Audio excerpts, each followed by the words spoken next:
मेरा पति हर रविवार को मुझे दुल्हन बनाता और बहुत ही छोटे कपड़े पहनने के लिए देता। उन कपड़ों में मेरा सारा जिस्म दिखता था और फिर वह अपने दोस्तों के साथ मिलकर सारी रात मेरे साथ एक के बाद एक। मेरी शादी का अभी कुछ ही दिन गुजरे थे। रविवार के दिन मेरा पति दोपहर को कहीं चला गया था। नई नई शादी हुई थी, इसलिए मैं रोज ही शाम को तैयार हो जाती थी। आज भी मैंने एक खूबसूरत जोड़ा पहना था, तैयार भी हुई थी। लेकिन जब मेरा पति आलोक शाम को घर आया तो उसके हाथ में शॉपिंग बैग था। उसने वह शॉपिंग बैग मेरे हाथ में थमाया और बोला कि इसे पहनकर तैयार हो जाओ। मैंने हैरात से आलोक की तरफ देखा। मैंने कहा, मैं पहले से ही तैयार हूँ। वह कहने लगा कि जो कपड़े मैं अभी तुम्हारे लिए लाया हूँ उसे पहनो और तैयार हो जाओ। मैं शॉपिंग बैग लेकर अपने कमरे में आ गई। जब मैंने वह कपड़े देखे तो देखकर मेरी आंखें फटी की फटी रह गई थी। वह तो बहुत ज्यादा फैशनेबल और कीमती किस्म की ड्रेस थी। मैंने कहा, आलोक ये तो बहुत ज्यादा छोटी है। आलोक कहने लगा कि मेरे दोस्त के घर पार्टी है, इसीलिए जल्दी से तैयार हो। जो इतनी कीमती और ऐसी ड्रेस लाने का आलोक को क्या जरूरत थी। मेरी शादी पर आलोक ने एक जोड़ी कपड़े भी लिए थे। कहते थे मेरी गुंजाइश नहीं थी और अब बहरहाल मैंने वह ड्रेस पहन ली थी। वैसे भी मैं एक खूबसूरत किस्म की लड़की थी। शॉर्ट ड्रेस में तो मेरे उसमें चार चांद लगा दिए थे। मैंने मेकअप टच देने के बाद अपने बालों का जुड़ा बनाना शुरू किया तो आलोक मेरे कमरे में आ गए। मेरे करीब आकर मुझे सर से पैर तक देखा, फिर कहने लगे कि बाकी सब तो ठीक है, अपने बाल खुले रहने दो और भी ज्यादा खूबसूरत लगेंगे। उनकी तारीफों पर मैं चुप हो गई थी। मैं बिल्कुल तैयार थी। बालों को खोलकर कंधा किया और अलमारी से बड़ी सी साल निकलने लगी ताकि खुद को लपेट सकूं। यह देखकर आलोक ने मुझे फौरन से रोक दिया। कहने लगे, ये क्या कर रही हो, कीमती शॉर्ट ड्रेस का सारा लुक खराब हो जाएगा। मैंने कहा, आलोक यूं तो बाहर नहीं जा सकती, आप खुद देखो ये ड्रेस काफी टाइट और छोटी सी है, फिर इसका दुपट्टा भी नेट का है, जैसे लेना ना लेना बराबर है। आलोक कहने लगा कि मुझे बहस मत करो, वैसे भी मेरा दोस्त अभी गाड़ी और ड्राइवर भेज रहा है, तुम्हें घबराने की जरूरत नहीं है। कुछ ही देर में आलोक के नंबर पर किसी की कॉल आई थी। वह फोन पर कहने लगा, हाँ हम लोग तैयार हैं। फिर मुझे कहने लगे कि चलो ड्राइवर आ गया है। आलोक की मिडिल क्लास फैमिली से ताल्लुक रखता था। मेरा ताल्लुका भी ऐसे ही घराने से था। मैं जानती थी कि मेरा पति कोई लाड साहब नहीं है। आलोक के पास गाड़ी नहीं थी, एक पुरानी सी मोटरसाइकिल ही थी। घर भी छोटा सा था। शादी की रात ही उसने मुझे कह दिया था कि इसकी तनख्वाह बस इतनी ही है कि महीना बाद खत्म होगा, और तनख्वाह पहले मैंने भी कोई एतराज न किया था। शादी के उन दिनों में आलोक की कोई भी फरमाइश नहीं की थी। वह अकेले ही रहते थे छोटे से फ्लैट में, मैं किचन संभाल लिया था। आलोक मुझसे कहता था कि शादी पर बहुत खर्चा हो गया है, महीने यूं ही गुजरने पड़ेंगे। इसलिए मुझे हैरत हुई थी कि जब आलोक की गुंजाइश ही नहीं थी, इतनी कीमती ड्रेस लाने की क्या जरूरत थी, वह भी बस एक दावत पर जाने के लिए। मेरे दहेज के काफी सारे सूट बिल्कुल नए थे, मैं उनमें से ही कुछ पहन लेती, लेकिन वह एक कीमती ड्रेस मेरे लिए लाए थे। कम से कम इसकी कीमत 10 से 15 हजार थी। क्या जरूरत थी इतना खर्च करने की। आलोक के दोस्त का ड्राइवर आ चुका था। हम दोनों गाड़ी में बैठ गए तो गाड़ी खूबसूरत इलाके से बड़े से बंगले के सामने खड़ी हुई थी। हॉर्न देते ही फौरन से चौकीदार ने दरवाजा खोला था। पार्किंग एरिया में इस वक्त 3 गाड़ियां पहले से ही मौजूद थी और चौथी हमारी थी। साइड पर बना बगीचा भी बहुत ही ज्यादा कीमती और खूबसूरत फूलों से सजाया हुआ था, लेकिन वहां पर इतनी लाइटिंग नहीं थी जैसे कि दावत पर होती है। आलोक मेरा हाथ पकड़े मुझे अंदर लॉन्च में ले गया। मेरी ड्रेस काफी टाइट थी और इस पर सितम ये कि दुपट्टा भी नहीं था। जैसे मैं अंदर गई तो अंदर मुझे सिवाय मर्दों की कोई भी नजर नहीं आया। वहां कोई भी औरत मेरे अलावा नहीं थी। ये देखकर मैं बुरी तरह से नर्वस हुई थी। ये कैसी दावत थी जहां सब मर्द ही मर्द थे, औरतें नहीं, और अगर मर्दों की ही दावत थी तो फिर आलोक मुझे यहाँ क्यों लेकर आए थे। और हैटखट्टे आदमियों को देखकर मैं बिल्कुल आलोक के साथ साथ रही। मैंने कहा, आलोक यहाँ तो कोई भी औरत नहीं है। वह कहने लगी, यह सब शादीशुदा नहीं है तो जाहिर सी बात है उनकी बीवियां कहाँ से आ सकती है। मुझे अपने साथ लिए वह अपने दोस्तों से मिलवाने लगे। मुझे हैरत का झटका उसे वक्त लगा।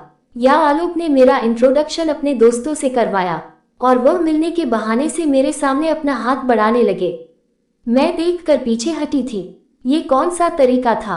फिर मुझे आलोक के दोस्त कुछ अच्छे भी नहीं लग रहे थे। अजीब तेज सी नजर थी सबकी। सब मुझे सर से पैर तक देखे जा रहे थे। उनकी आंखों में ऐसी अजीब सी बेबाकी थी। मेरा दिल बहुत ज्यादा घबराने लगा था। मुझे इस कदर बेचैनी होने लगी थी कि फौरन से इस घर से बाहर निकल जाऊं। वहां इस वक्त 5 मर्द थे और पोंचो के हाथों कांच के गिलासों में ब्राउन रंग का शरबत था। सबकी आंखों न जाने किस जज्बे की तहत गुलाबी हो रही थी। ऐसा महसूस हो रहा था जैसे नशे की हालत में हो। वह बहुत घबराई हुई थी, इसलिए आलोक के पास जाकर उनके पहलू से लग गई। मैंने कहा, आलोक मुझे यहाँ नहीं रुकना, मुझे आप घर छोड़ आए। आलोक कहने लगे, तुम्हें क्या हो गया है? क्या लड़कियां लड़कों की महफिल में नहीं जाती? मुझे घबराने और डरने वाली लड़कियों से सख्त चीड़ है। मुझे खुले मिजाज की लड़कियां पसंद है जो हर महफिल में जा सके और एंजॉय कर सके। इसलिए डरपोक लड़कियों की तरह रिक्वेस्ट करना बंद करो। ये कहकर उन्होंने मुझे बाजू से पकड़कर खुद से पीछे किया था। मैं तो आलोक का रवैया देखकर ही हैरत का शिकार हो गई थी। मेरी आंखों में आंसू भर आए थे। इससे पहले मैं रो देती। आलोक का एक दोस्त मेरी तरफ बढ़ा और कहने लगा, भाभी आप क्यों परेशान हो रही है? मेरी बीवी दूसरे शहर अपने मायके रहने गई है और बाकी दोस्त सब कुंवारे हैं। 1-2 साल रुक जाए, उन सब की शादियां हो जाएगी तो इन सब की भी बीवी आ जाएगी। अब अगर हमारी बीवी नहीं है तो हम क्या करें? मिलना जुलना छोड़ दे, हमने तो आपके लिए बहुत अच्छा इंतजाम किया है। इसके अंदाज मजाक उड़ाने वाला था। फिर वह आलोक से कहने लगते हैं, आओ डाइनिंग टेबल पर चलते हैं। आलोक, खाना बिल्कुल रेडी है। आलोक का हाथ जोर से पकड़कर डाइनिंग टेबल तक पहुंची थी, जहां पर अलग अलग किस्म के खाने लगे हुए थे और आलोक के साथ यहां टेबल पर बैठ गई। आलोक के बाकी के दोस्त भी सामने की कुर्सियों पर बैठ जाए। इसके जिस दोस्त के यहाँ पार्टी थी वह मेरी प्लेट में अलग अलग किस्म के खाने डाल रहा था। कह रहा था, भाभी यह भी खा कर देखिए और यह भी खा कर देखिए। खाना वाकई बहुत ही लजीज था और मुझे भूख भी बहुत ज्यादा लगी थी। अजीब बात थी, जैसे जैसे मैं खाना खा रही थी मेरी आंखें नींद से बंद होने लगी थी, लेकिन मैं अपना हाथ नहीं रोक पा रही थी। खाने का स्वाद ही कुछ ऐसा था। खाना खाते खाते ही मुझे लगा कि जैसे मैं यही सो जाऊंगी। मैं नशे वाली नजरों से आलोक की तरफ देखा। इस वक्त मुझे एक के बजाय 4 नजर आ रहा था। मैंने कहा, आलोक अब घर चलो, मुझे नींद आ रही है। वह कहने लगा, हाँ चलो। ये कहकर जैसे ही मैं अपनी कुर्सी से खड़ी हुई, लड़खड़ाते हुए अमन की बाहों में गिर गई थी। बस 1 मिनट लगा था मुझे अपने होश खोने में। सुबह जब मेरी आंख खुली तो मेरा सर बुरी तरह से चकर रहा था। बहुत मुश्किल से ही अपनी आंखें खोली थे। मैं अपने कमरे में मौजूद थी, अभी भी इसी शॉर्ट ड्रेस में थी जो अब मुझे अपने वजूद पर बुरी तरह से चुप रही थी। मैं बड़ी मुश्किल से उठकर बैठने की कोशिश की। मुझे लगा जैसे मेरा पूरा वजूद मेरा साथ न दे रहा हो।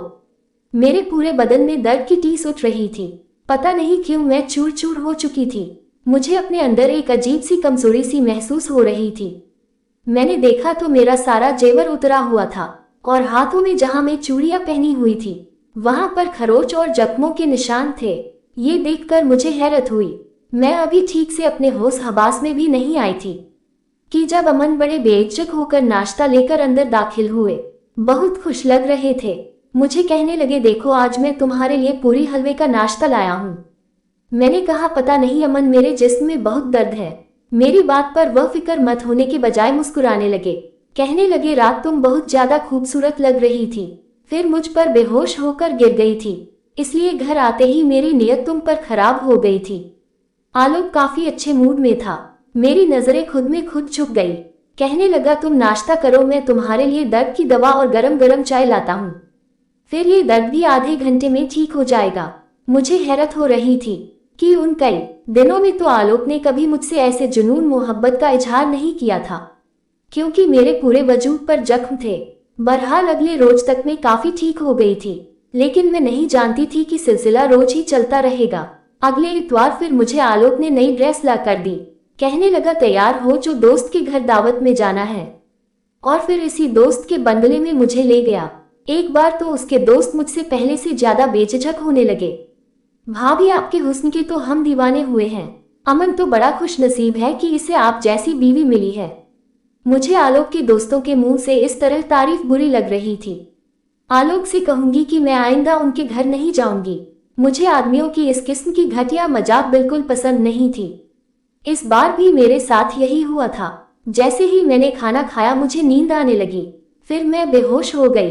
अगले दिन फिर मेरा एक बार नोट की थी कि आलोक बहुत खुश था, घर पर फल भी लाने लगा था, पैसे भी बड़े खुले हाथ से खर्च कर रहा था। हालांकि इसकी तनख्वाह इतनी ज्यादा भी नहीं थी। मेरी यह रोज रोज की मेरी ख्वाहिश को कैसे पूरी कर रहा था। घर आते हुए वह रोजाना अच्छे से होटल का खाना साथ लाते थे। मुझसे कहते थे कि कोई जरूरत नहीं है तुम्हें किचन में खाना बनाने की। मुझे आलोक की बातें बड़ी अजीब लगती थी। मैंने कहा कि हर औरत घर के काम करती है, मुझे भी अच्छा लगता है कि मैं आपके लिए खाना बनाऊं, आपके काम करूं। कहने लगे कि नहीं, तुम बस अपने हुस्न का ख्याल रखो, इस निखर कर रखो, खुद को सावरा करो। तुम नहीं जानती हो कि तुम्हारा हुस्न मेरे लिए कितना कीमती है। वह मुझसे मोहब्बत भरी बातें करते थे, कहते थे कि जानती हो तुम्हें मैंने अपने के लिए कितने पापड़ बेले हैं।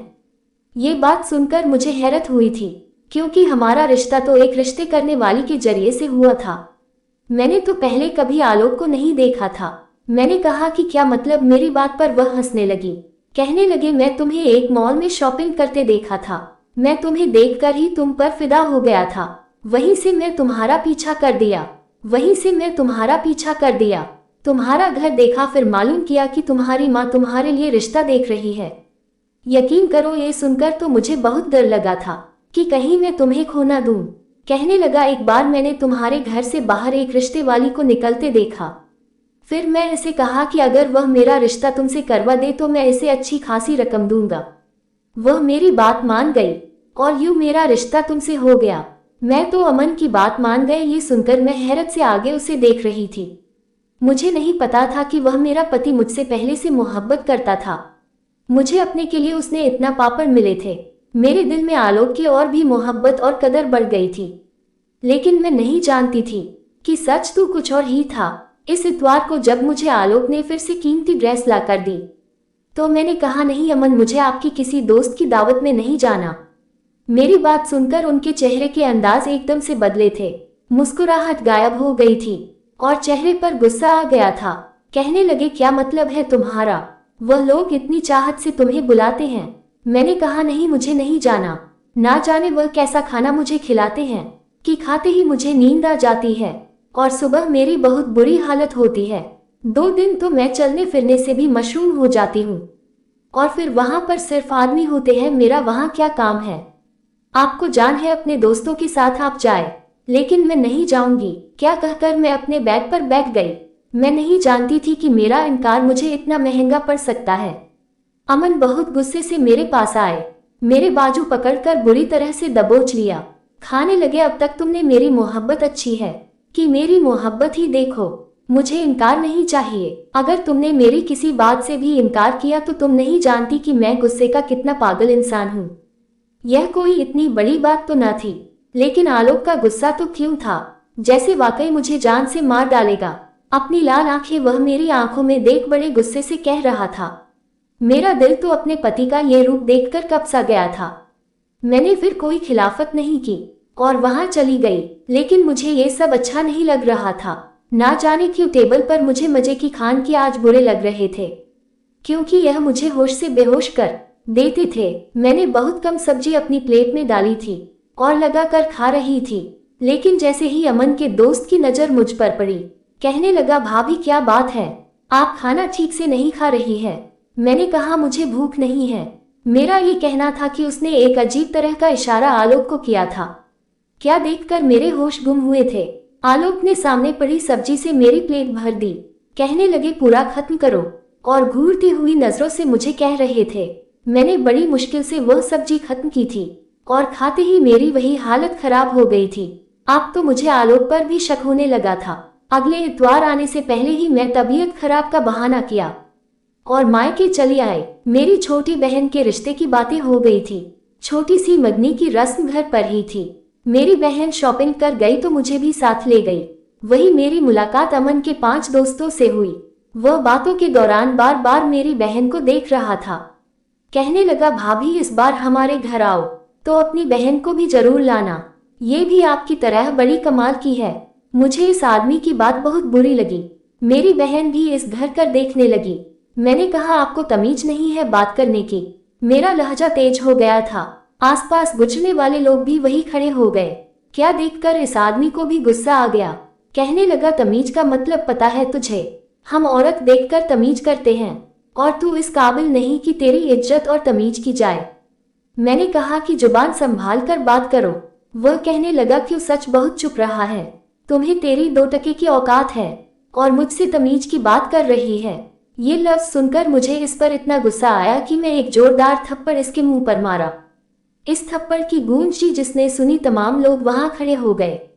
कुछ कहने लगे कि अगर इस शख्स ने आपके साथ बदतमीजी की है तो हम इसकी तबीयत अभी ठीक कर देते हैं। मेरा जी तो यही चाह था, इस आदमी को औरत से बात करने की तमीज तक नहीं है। मैंने सोचा कि घर जाकर आलोक को इसकी हरकत बताऊंगी। वह लोग कितने बदतमीज है और वह हर इतवार मुझे जबरदस्ती उनके घर लेकर जाता है। उनकी नज़र में तो किसी बहन बेटी की इज्जत ही नहीं है। इससे पहले कि वहां खड़े नौजवान इस आदमी की अच्छी खबर लेते, वह कहने लगा कि यह बाजरो औरत है, बस यहाँ पर तमाशा बना रही है। मेरा ये सुना था कि मेरे होश उड़कर रह गए थे। मैंने कहा कि यह बकवास कर रहा है। कोई यह सुनकर कहने लगा कि तुम इतवार को क्या करने अपने हमारे बंगले में आती हो, वह भी तब जबकि तुम जानती हो कि वहां तुम्हारे अलावा कोई औरत नहीं होती। उसके बाद जो बात इस आदमी ने मुझे कही, पहले मेरा दिमाग चकरा कर रह गया था। कहने लगा, अगर मेरी बात पर यकीन न हो तो इस बार आना इतवार को हमारे घर, तुम्हें मैं अच्छा सबक सिखाऊंगा। तुम्हें तो हमारी सही औकात दिखाऊंगा कि तुम क्या हो। मेरी बहन मेरी शक्ल देख रही थी और मैं उसकी बात पर यह पत्थर बन चुकी थी। बहुत से लोग मुझे अजीब सी नजरों से देखते हुए वहां से चले गए। वह आदमी गुस्से से भरा पड़ा था, मुझे घूरता हुआ वहां से चला गया। मेरी बहन ने मेरा हाथ पकड़ा और मुझे घसीटते बाजार से बाहर ले गई। कहने लगी, दीदी यह सब क्या बकवास कर रहा था? मैंने कोई जवाब नहीं दिया। मेरा तो दिमाग चकरा कर रहा था। मेरा जी इतना घबरा रहा था कि जैसे अभी मेरे दिल को कुछ हो जाएगा तो फट जाएगा। मुझ पर अजीब सी बेहोशी होने लगी थी। मेरी बहन मेरी ऐसी हालत देखकर मुझे घर ले गई, लेकिन मुझे वहां भी चैन नहीं आया। मैं फौरन से अपने घर चली गई। घर गई तो अमन का मूड बहुत खराब था। कहने लगा, रह अपनी माँ रहना हो तो तुम जाकर रहना, एक इतवार ही की तो छुट्टी मिलती है मुझे, वहां भी तुम मेरा मूड बर्बाद कर देता हूँ। मैं कोई जवाब नहीं दिया था क्योंकि मैं कुछ भी कहती तो गुस्से से मुझ पर फिर चढ़ना। और इस बार जब वह मुझे अपने दोस्तों के घर ले गया तो उसी वक्त उसका वह दोस्त वहां मौजूद नहीं था जैसे मेरी मुलाकात बाजार में हुई थी। जैसे मैंने आधा खाना खाया, मैं फौरन से वॉशरूम में चली गई। मुझे वह खाना अपने अंदर हजम नहीं करना था, इसलिए मैंने अपने गले में उंगली डालकर उल्टी की। जो कुछ खाया था सब कुछ बाहर आ चुका था, इसलिए मुझ पर नशे का असर नहीं हुआ था। मैं बाहर आए और बेहोश होने का नाटक करने लगी। आलोक ने मुझे अपनी बाहों में लिया, कमरे में ले गया, मुझे बेड पर लेटा दिया। वह अभी कमरे में आया ही था कि उसके दोस्त भी कमरे में आ गए। आलोक कहने लगा कि इस बार डबल कीमत लूंगा। जो हासिल तुम लोग रात भर मेरी बीवी के साथ करते हो वह अब बीमार रहने लगी है। तुम लोगों के दिए हुए पैसे आते तो इसकी दवाई और डॉक्टर के खर्चे में चले जाते हैं, मुझे क्या फायदा हुआ? उसके दोस्त कहने लगे कि हमें मंजूर है, तुम उसकी जितनी चाहे कीमत ले लो। मेरा जी चाहा जमीन फटे और मैं इसमें समा जाऊं। मेरा ही पति मेरी इज्जत का सौदागर था। पति तो बीवी का रक्षक होता है। गंदी नजरों से बचने के लिए हर रिश्ते को भूल जाता है। ये कैसे पति था जो मेरा ही सौदा कर रहा था, इससे पहले कि वह लोग मेरे साथ कुछ भी गलत करते। पुलिस की गाड़ी का हॉर्न बंगले के बाहर बजने लगा। ये सुनकर वह सब घबरा गए थे। मैं यहाँ आने से पहले पुलिस के सारे इन्फॉर्मेशन दे चुकी थी। जब तक पुलिस अंदर आए मैं उठकर बैठ गई। मुझे यूं बैठता देखकर आलोक और बाकी आदमियों की भी रंगत उड़ गई। मैं अपने पति को गिरफ्तार करवा दिया था क्योंकि इस खूबसूरत लड़की चाहिए, इसीलिए कि जिसे वह सौदा करके पैसे कमा सके। अमन जेल में बंद था और इसी दौरान मैं तलाक का मुकदमा कर दिया था। मुझे तलाक भी हो चुकी थी, लेकिन मुझे अपने माँ बाप से एक शिकायत थी। मेरी शादी और रिश्ता करने से पहले उन्होंने यह नहीं देखा कि लड़का अकेला है, मुझ पर घर की जिम्मेदारी या नहीं होगी, सास ससुर के ताने नहीं होंगे, लेकिन यह नहीं देखा कि वह करता क्या है। अपनी बेटियों की शादी करने से पहले अच्छी तरह से मालूमात कर लिया करें कि कहीं कोई आलोक जैसा आदमी उनकी जिंदगी में शामिल न हो जाए। अगर आपको वीडियो अच्छी लगी तो इस वीडियो को लाइक करके चैनल को सब्सक्राइब कर देना। आपका एक सब्सक्राइब मेरे लिए 1 लाख के बराबर है।